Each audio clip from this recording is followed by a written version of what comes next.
जय श्री माताजी। सभी सहयोगी भाई बहनों का आज के ध्यान सत्र में हम स्वागत करते हैं। कलेक्टिव बंधन।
तीन महामंत्र, उसके पश्चात श्री गणेश मंत्र।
परम पूज्य श्री माताजी कृपावंत होकर हमें ध्यान में संतुलन प्रदान कीजिए। इस संतुलन की अवस्था में हमें ध्यान का आनंद मिले, निरानंद मिले, ऐसा आशीर्वाद हमें दें। परम पूज्य श्री माता जी, आपकी कृपा में इस संतुलन की अवस्था में हम अपनी ध्यान की गहराई में उतर सके, ऐसी स्थिति हमें प्रदान कीजिए।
इसी ध्यान की अवस्था में हम परम पूज्य श्री माता जी की अमृतवाणी आत्मसात करेंगे।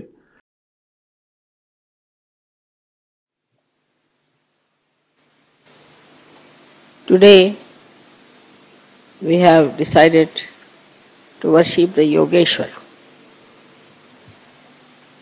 I think that is the greatest name of Shri Krishna for us. That means he is the Ishvara of yoga.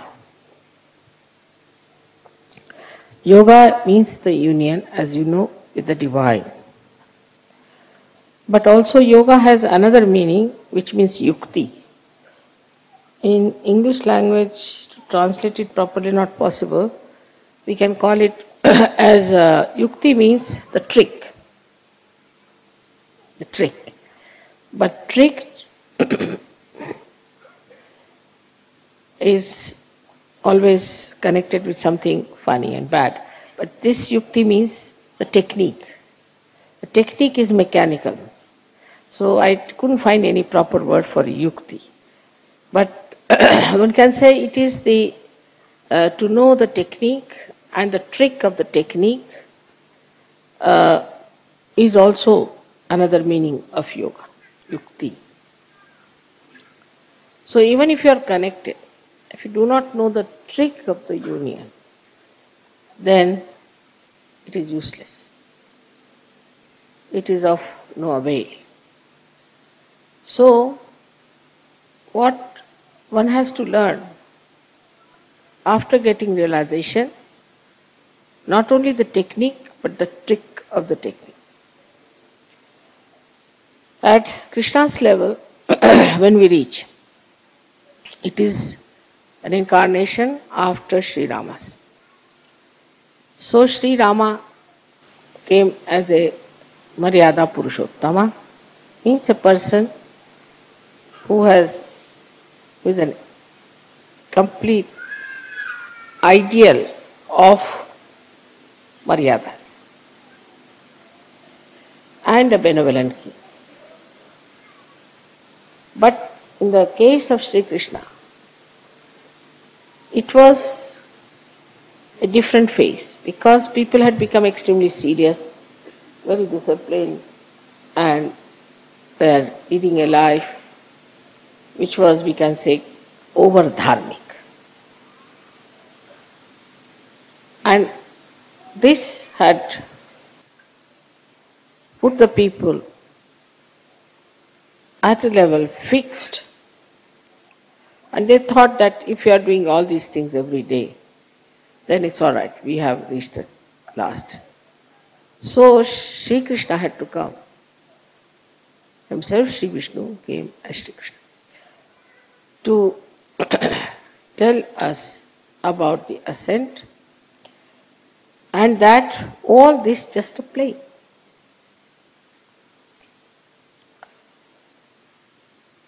But only a person who is a master of the play can do the play. So to know the play, supposing you have communication, electrical communications you have. Now you don't know how to play with it. Play. Not how to know or how to connect, but to play. Supposing only you know all the technique, then it becomes quite a headache. Because all the time you think you are doing it, you have to do this, and this has to be done, that has to be done, and this connection is not all right, that should be properly connected. You get tired and bored. But if it's a play for you, just a play, for any master it's a play. If it's just a play for you, then you don't feel tired, it's fun, it's fun. And that is what is Leela. That's why it's called as Leeladhar. Because he's a master. He came as a master. Master not as a guru, but master of all the arts of this yoga, yukti. So he's so deft. He's so capable that for him it's a play. All this is a play for him. And this is what one has to know, that in yoga, everything that you do should be just a play. Say getting up at 5 o'clock in the morning should be play.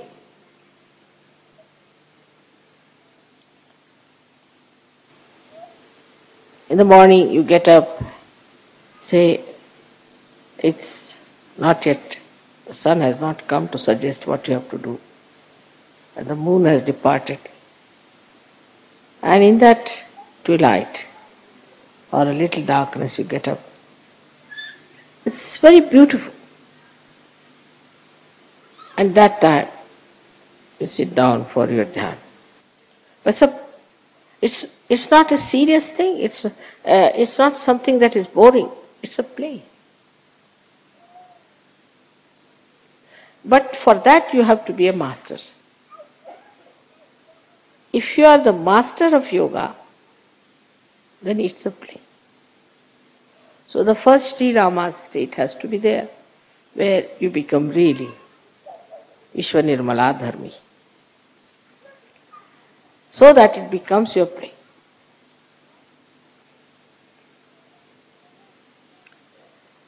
Now communication with the divine has to go to the whole world. Whole world has to get this communication that you have received. For this part, Sri Krishna arranged something in his lifetime in a very simple way as a child. Very childish it looks, very childlike. Like when the gopis were taking their bath, he hid their clothes. Indian women are never fully nude, never. Hid their saris and all that. And you could see their back, this little boy. What is for a little boy? He's sitting on a tree and he's trying to raise their kundalini. They are coming out of the river Jamuna, which is being vibrated by Radha. Already there are vibrations raising their kundalini. Then they are taking the water and he breaks their pitchers from the back, which has also got vibrated water. So the vibrated water falls on the back of these ladies and he tries to awaken their kundalini. See the play of a child. How he tried to play in his childhood, just like a child. And then he shows later on his childlike expertise in dealing with politics, with dealing with people, with communication and everything. And his power was Radha. Radha. Ra means energy, Dha means the one which sustains. Radha. So the Dharayati sa dharma, as they say, in the same way, Radha, the one who sustains the energy. So the first quality that he got from her is she is Ahladadayi. There's no word, I couldn't find any word in English for Ahlad. Ahlad is when you suddenly see something nice and joy starts. Just very happy.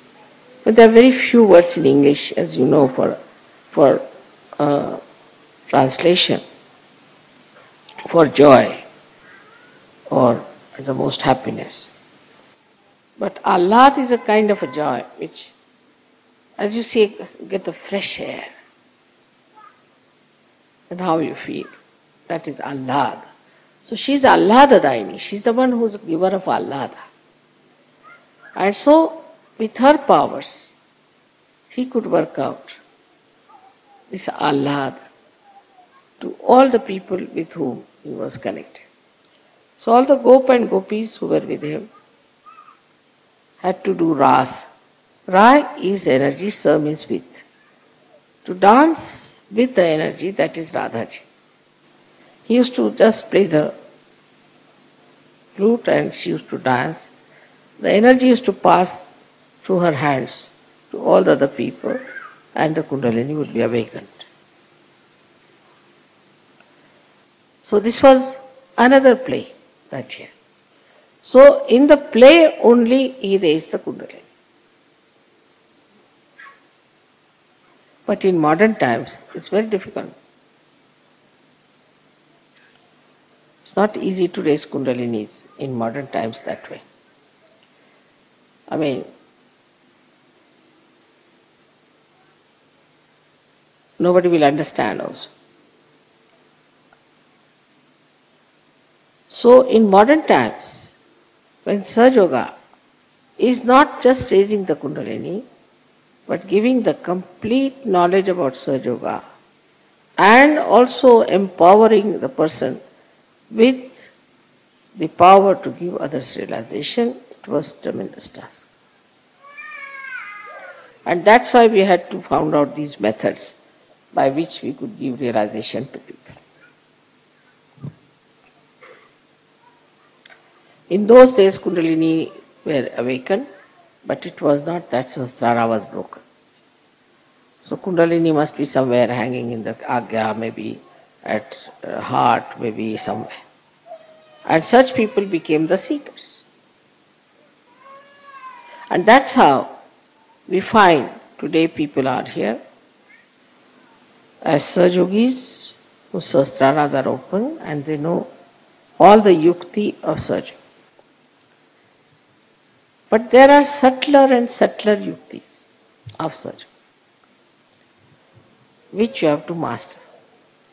The first is that his character was Madhurya, meaning the sweetness. sweetness. He always says, sweet like honey. So when he talked to anyone or he communicated with anyone, it was through sweetness.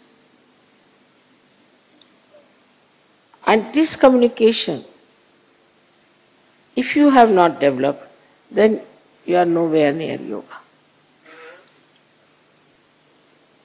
To talk to someone sweetly, automatically, everything is madhurya for him. His talking, his actions, his face, everything is madhurya. So when we talk of communications, first of all, the greatest thing is the communication between human beings. And when we have to think of the communication with the human beings, many people think that by aggression you will communicate better, which is not true. I mean, if somebody wants to get something out of someone, say, so you go there and just talk. I have to have, how can I do it? This, that. As it is, it's no. But if you are sweet and start talking sweetly, then 99% will definitely dissolve. So to dissolve people with sweetness, how to do it, that trick one has to learn.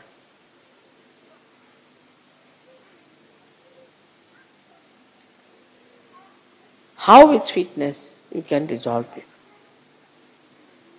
This is one of his special qualities, that you talk to someone in such a manner, genuinely, in a very sweet manner, and the problem between you and that person will be dissolved. Absolutely. Now there are many tricks. How to talk to someone is one of the biggest things one has to learn. First of all, you must always show that you are less intelligent than another person.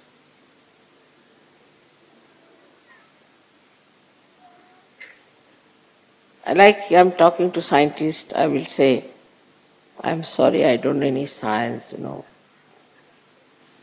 good for scientists. So they feel, oh, very good.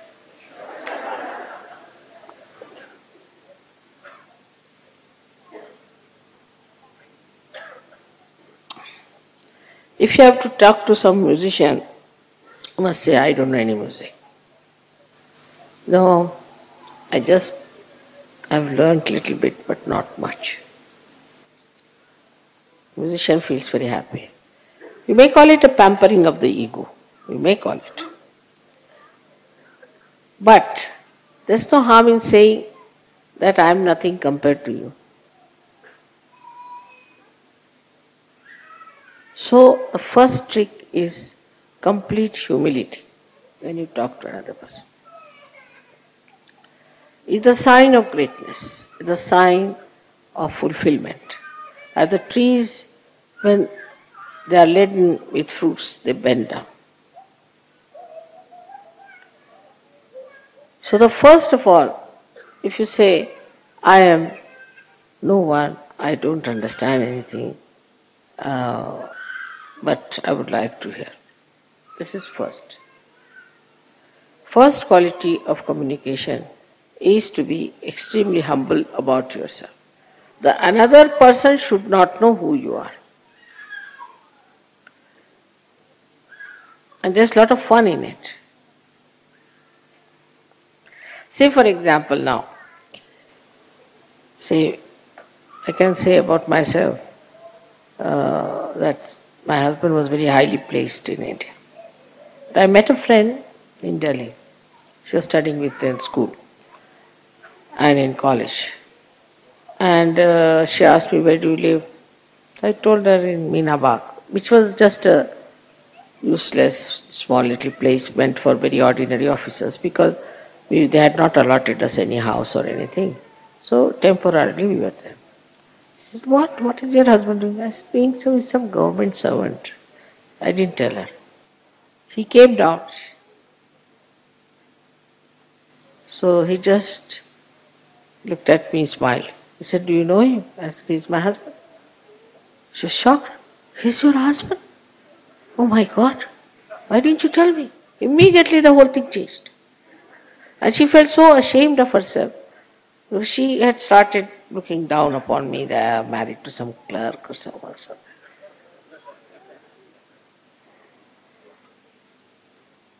So the best thing is to play down. Play down everything. Now I know of certain Sahajogis, they say, oh, mother has given me such powers, I can do this, I can do that. This boastfulness is of no use. I haven't got any powers, you see. I just am a Sahajogi, that's all. But if you want, I can try.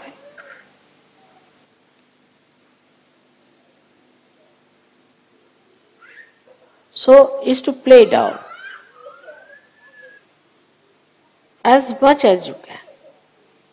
Practice this at home. First practice and then do it. So that is one of the greatest qualities of communication with others. Second thing, I think in the whole of Gita, if you read it, this one very important thing is krodhat pijayati samoha. See, among all the worst things that we have, according to him, we have 6 enemies. But in Gita, he started with krodha. He said, starts with krodha, with anger. If you have anger within you, then you are not a master at all. There's no need for a master to get angry, because he can play about. He can make you dance like this. What is the need to lose your temper? But that mastery, if you don't have, of handling people, then after 5-6 minutes of talk, your voice starts raising and a sort of something starts barking. Because that temper is still inside you, burning. But for a master, there should be no temper. No need. He has started with krodha, that with the krodha all problems stopped. From one to another to another to another. So we should watch out if we are angry people. Anger comes from Vishuddhi.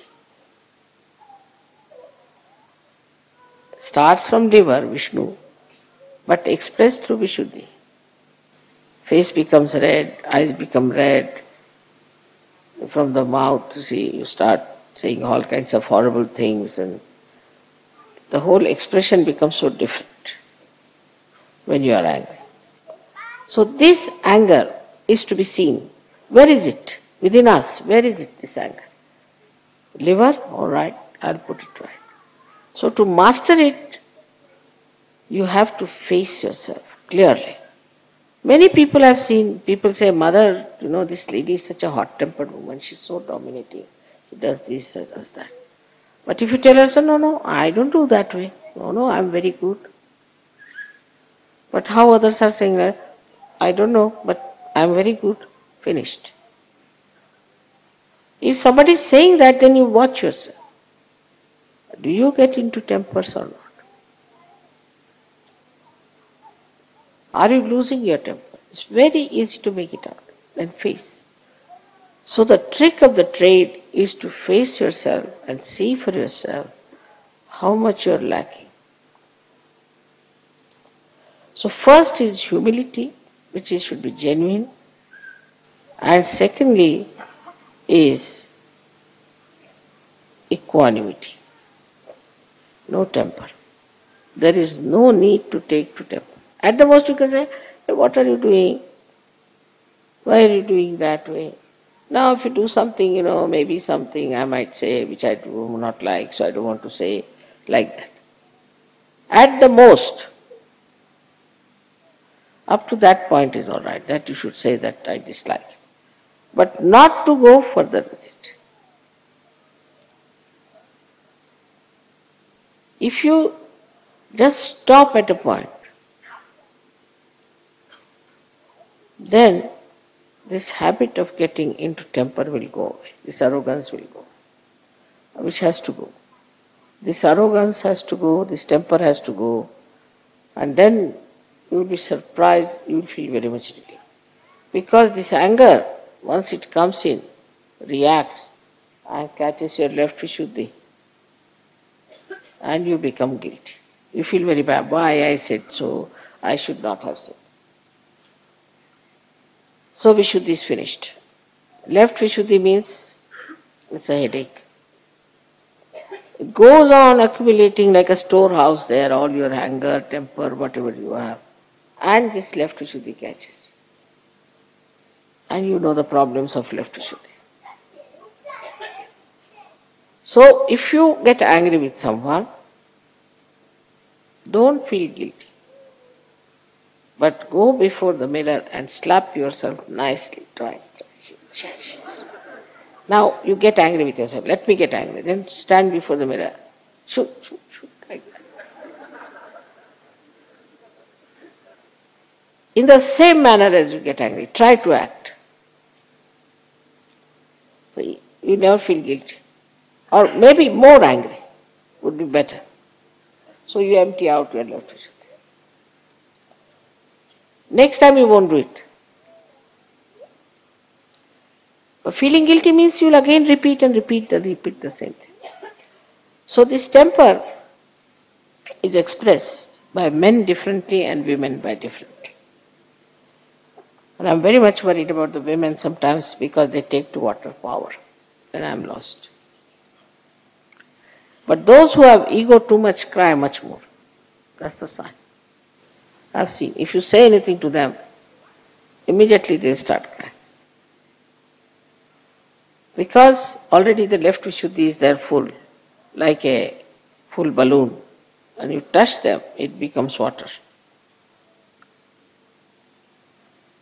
But men, their temper is different style, as you know very well. That when they get angry, they might fight with each other, box everyone, and then settle down nicely and have something to drink. Let us have it out, you see, they'll say. Take out. But women don't. They keep it there. And once they keep it, then it becomes tears. It starts coming down. So these are just tears out of joy, happiness, that's different. Or out of feelings for others. But it's not that. But it's tears just to impress another person that you are very sad or something.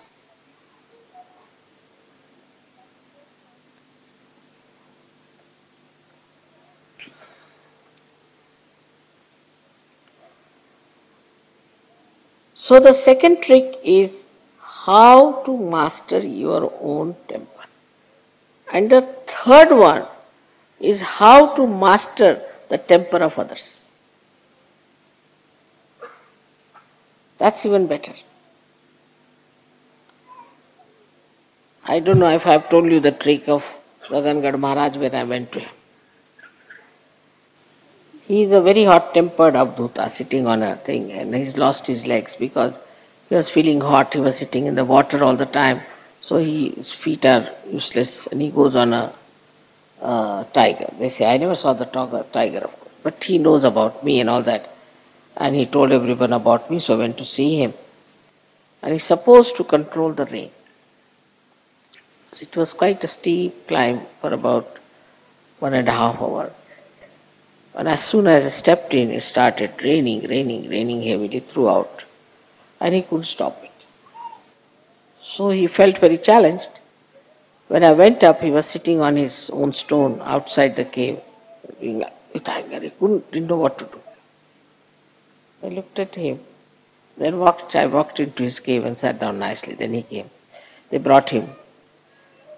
He said, touched my feet, everything he did, and then he said, you tell me now, why did you not allow me to stop the water? You got completely drenched. I'm very angry with this rain. I know. But why did you do that? Is it to control my ego? I said, no, not at all. I never knew you had ego or anything.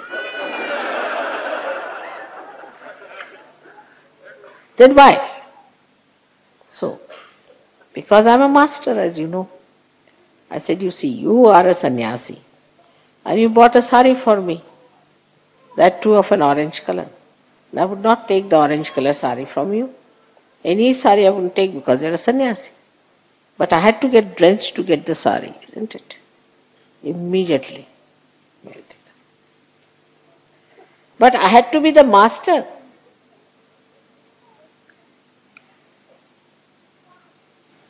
First of all, how to melt him, and secondly, the master of his mind. This is the subtler part. You can be master of a person. Like that, you can know what he has done for you, what he has prepared for you, what is coming for you. I wouldn't say that you know all the future, but if you try just to know about a person, you can know everything about that person. Very simple. So first try to understand a person. My father had lots of tricks with him, I know. And very humorous person. And one day my brother told me, Baba Mama, that he has a friend who sings very well. So I asked my father, how does he sing? Oh, he's very courageous, he said. I said, why? He sings whether he knows or not. That's the trouble. What an exact description he gave me of this gentleman. He's very courageous, you see. He doesn't know, but he sings quite all right. So very courageous. I mean, he didn't say anything against him. He said he's courageous. But he gave me the complete picture of the gentleman that you have to be careful. You see, he might start singing in a funny way, you shouldn't laugh, and all that came in that courageous word. In the same way, if you study someone, you see, then you will just describe that person in an interesting way. And you will not feel that this person has these bad habits or that bad habits, or this is wrong with him, that is wrong. But you will describe, it's part of that person. Is a way of knowing a person in totality with all his defects, with all his qualities, with everything, and accepting that person as is. If that mastery you can have, now how will you have? If your attention is not on his qualities, you will only know his bad things. And if you know his qualities, then bad things will be there a little bit, but they'll just be adding little masala to his character. You'll feel, that's it. He is but little bit like that. Little additional swaras added to his character. And you wouldn't mind it so much, such a person. You really enjoy. Like my son-in-law is very fond of dogs. And his wife says, no dog in the house, it's a flat. So there's a fight between them for the dog. So Prabhat said, you never meet me. I said, this is not proper. But next time I have decided to be a dog. Immediately he took the point. See, so the way you talk to a person, you can suggest to him what is so special about that person or the defects of that person. But you need not say directly something to him. If you say indirectly, in such a humorous manner, that the person will understand. So, in communication with others, you have to be a very humorous person. But mostly I've seen people have humor. If somebody cannot walk straight, if a physical problem is there, they'll laugh. If he has not properly made his hair, then they will laugh. On some sort of very superficial thing, they laugh. This is not humorous. This is some sort of a criticism in laughter. Or some people have a humor like this, that they say sarcastic things. That's no good. You see one word somebody sarcastic, you think you are very brilliant. But you are lost forever for that person. That person will remember, he said such and such things to me. So sarcasm is against you completely, against surgery. If you have to say something, say it in such a manner that it doesn't hurt the person. And the person enjoys that subtle humor and understands also that this is the problem with me.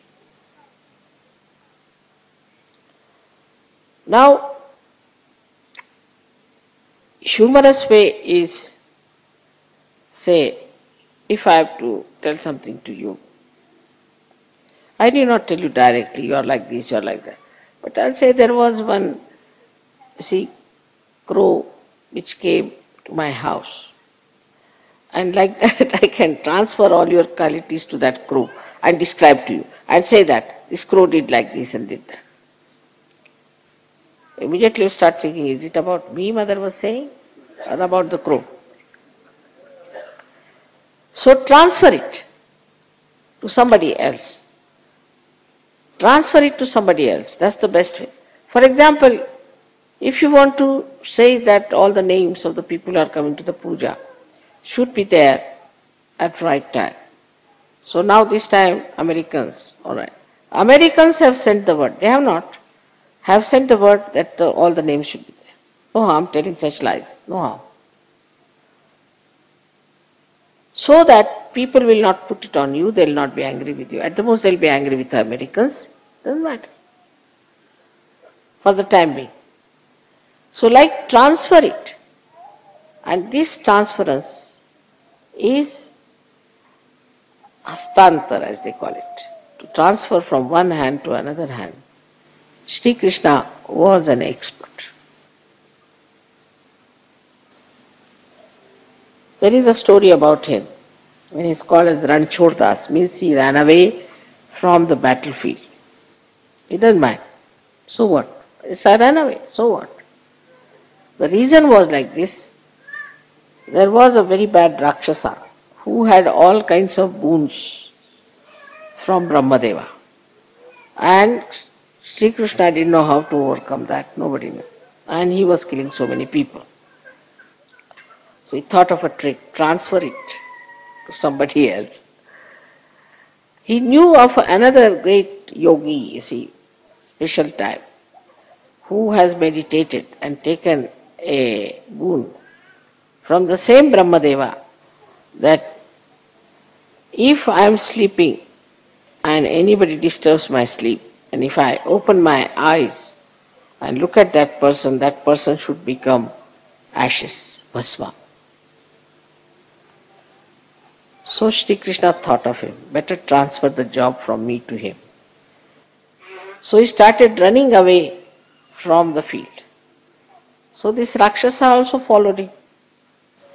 Then Shri Krishna stealthily went into the cave of this Avduta and put his own shawl on top of him, covered him, and hid himself in the cave.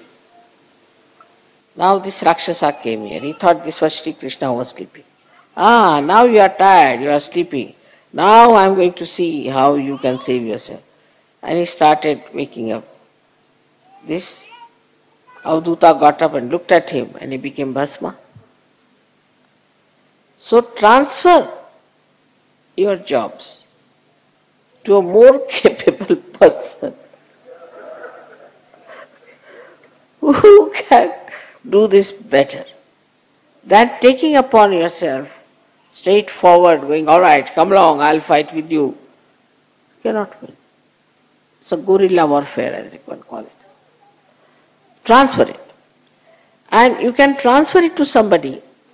You can make friends with that person, pamper his be good, what you like. But the main point is that you should get rid of the ills, the bad, the rakshasas. So you can transfer it to anyone. And so many tricks he played.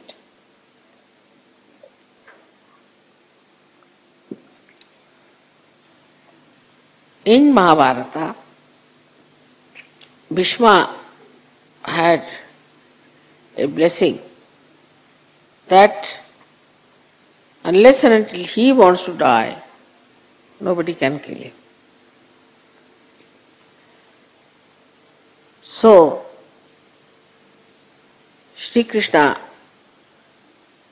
decided that he should use some tricks.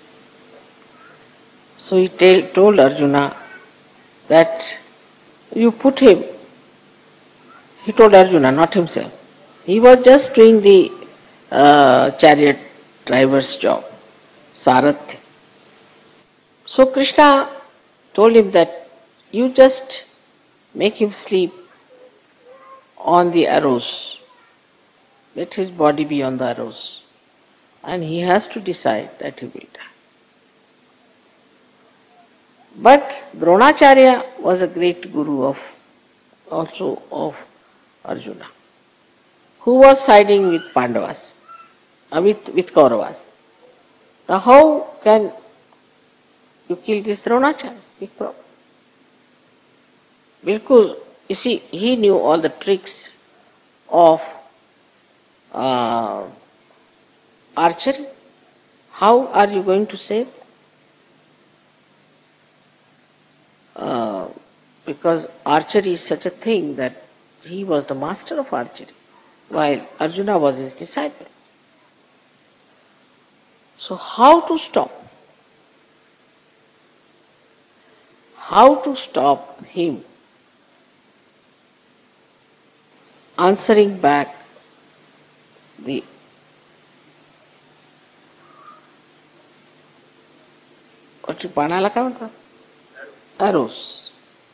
arrows of Arjuna. How to do that he doesn't answer back, because he was a master. So Krishna organized it in a very special way. He got a shikhandi. He was a eunuch. What an advantage of having a eunuch. Of course, it's a big story how they became shikhandi and all that, but he got him in front of Arjuna. Eunuchs in India regarded as a woman. So Dronacharya said, I cannot kill a woman. And that's how he killed Dronacharya. So these tricks, because to get rid of ill is the main thing. How to get rid of the ill? If you are not capable, you better tell somebody else to get, because that is very important, to get rid of the evil. And if you can transfer this to somebody else who is more capable in your own humility, you will do much better than to directly attack that person. That's tomfoolery, no use. So this was the trick of Sri Krishna. In the throughout, if you have seen Mahabharata, Sri Krishna told Arjuna that either you can have all of my army or you can have me. Same he told to the Kauravas. Kauravas said, we'll have your army.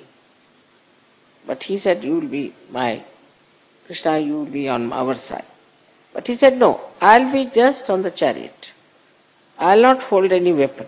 So he is a master of tricks.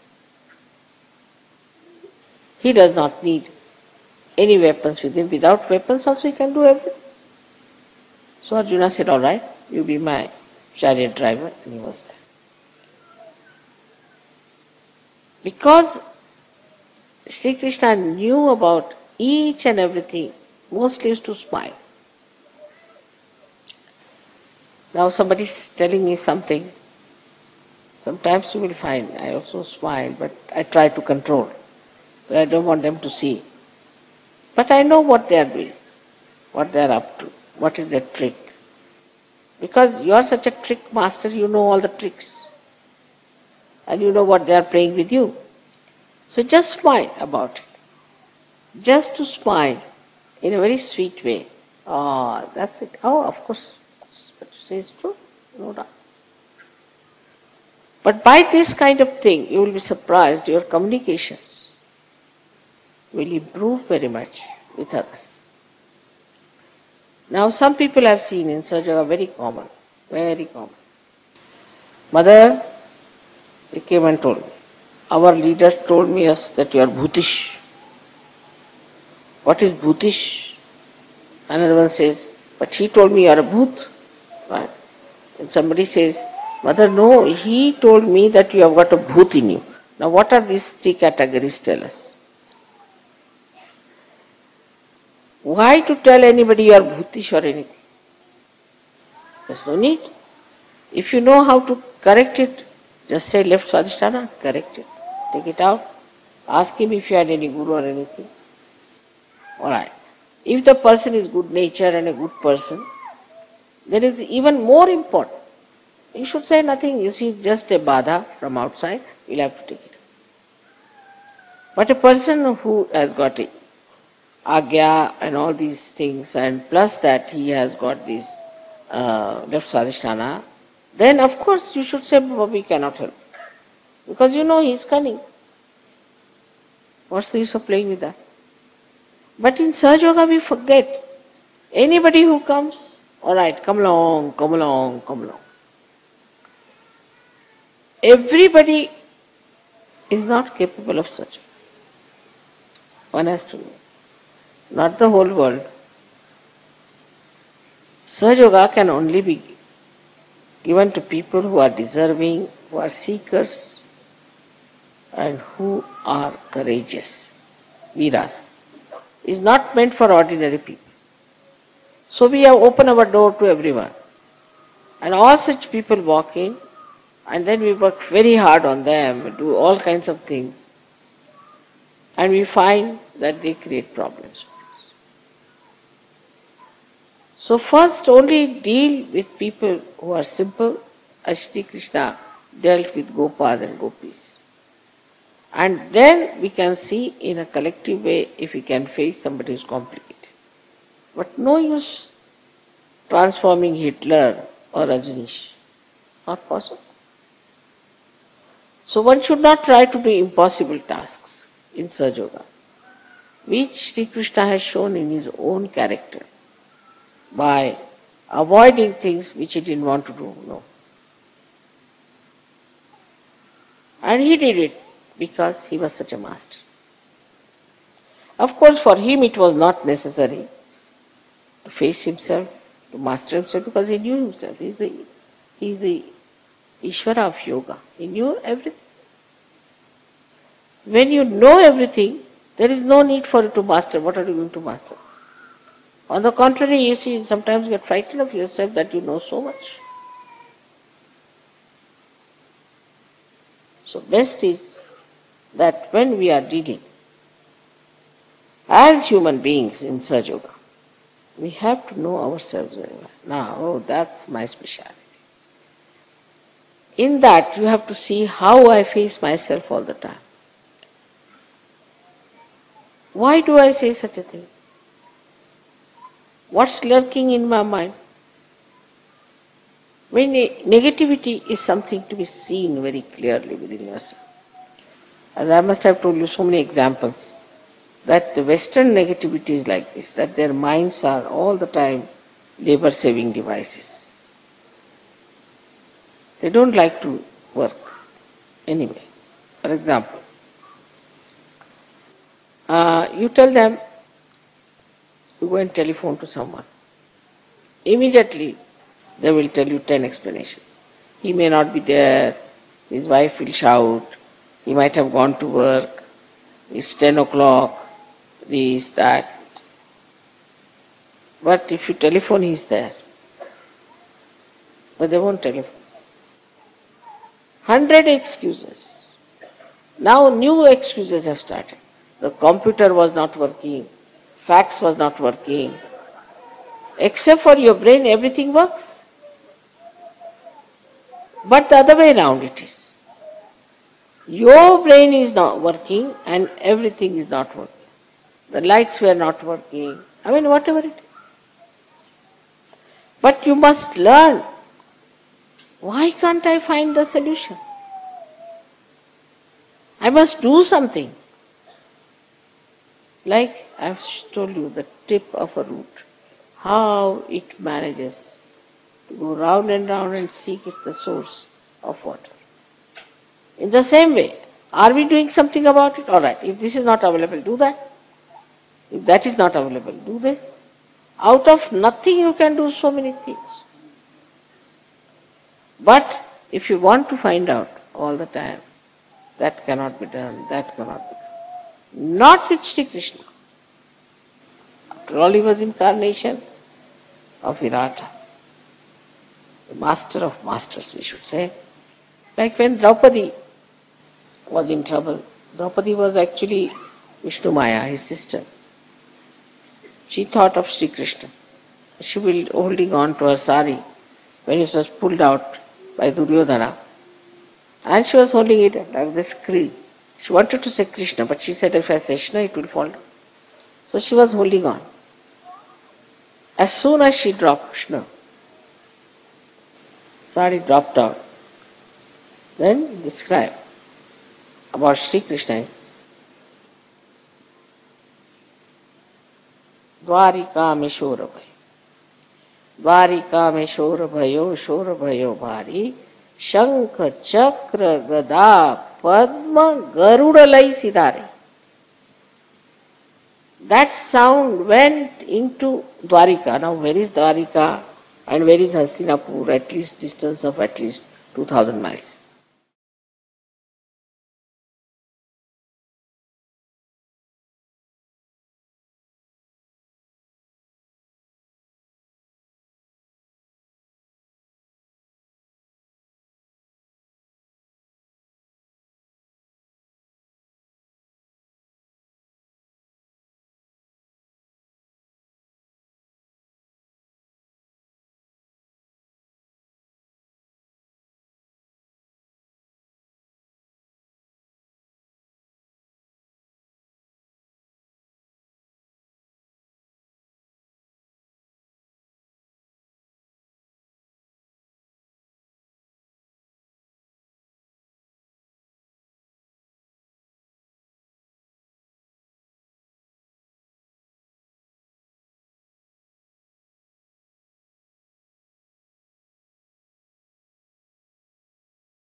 जय श्री माता जी।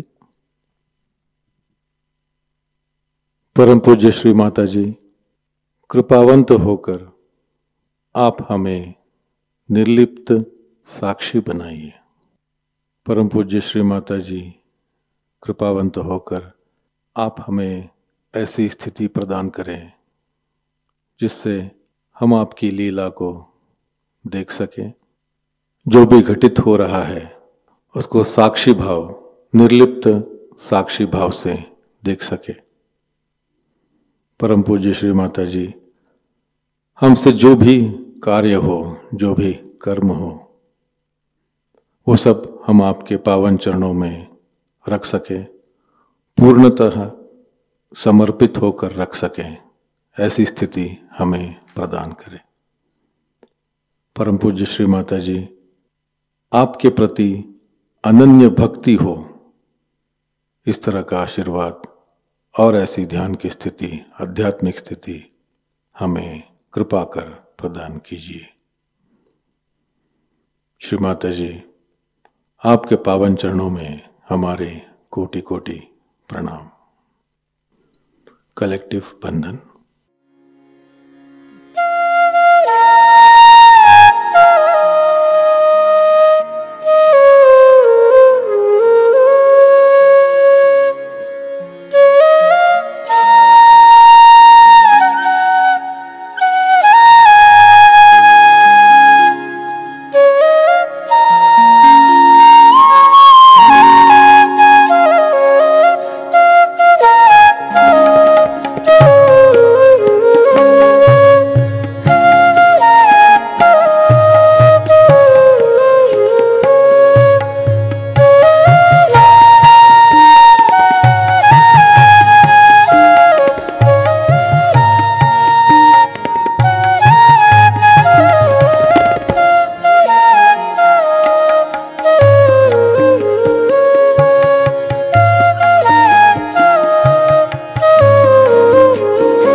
आज का ध्यान केंद्र यहीं पर संपन्न होता है। जुड़े रहने के लिए बहुत बहुत धन्यवाद। जय श्री माता जी।